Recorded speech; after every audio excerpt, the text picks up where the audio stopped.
বুকটা খুব জ্বালা জ্বালা করছে। কি আছে বাঁচাও। ব্যাপার, ওই লোকটার গাড়ি গড়িয়ে পাহাড়ের ঢালের দিকে চলে যাচ্ছে। কি আছে লোকটার মধ্যে? আরে দাদা দাদা তুমি ওঠো, তোমার গাড়ি পাহাড়ে গড়িয়ে চলে যাচ্ছে। দাদা তুমি ওঠো, ইনি কথা বলছি না তো, আমাকে তাড়াতাড়ি কিছু করতে হবে। পাথরটা নিয়ে গাড়ির চাকার নিচে দিতে হবে। গাড়ি থামবে কি?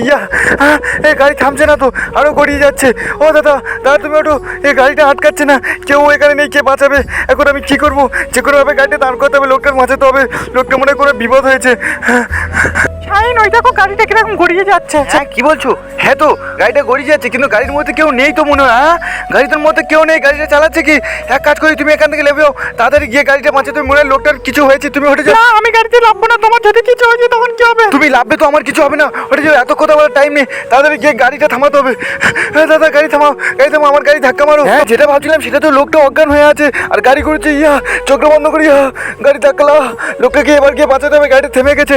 তাড়াতাড়ি যাই। আরে দাদা ওঠো, দাদা তুমি কথা বলো। দেখি কি হটে যাও। এই গাড়িটা আমার সামনে দিয়ে গড়িয়ে আসছিল, আমি বাঁচানোর চেষ্টা করছিলাম পাথর পাথর দিয়ে, তারপরেও বাঁচাতে পারি, দম হয়ে গেছে। কি বলছো? আরে গাড়িটা কার বা? আর এর লোক তো নেই, কি আত্মীয় নেই। দেখি পকেট থেকে ফোন করে, হ্যালো এই তোমার এই স্বামী এখানে অ্যাক্সিডেন্ট হতে যাচ্ছিল, অজ্ঞান হয়ে গেছে গাড়ির মধ্যে, আমরা এই পাহাড়ের কাছ থেকে বাঁচিয়েছি, নাহলে এতক্ষণ হয়তো মরে যেত।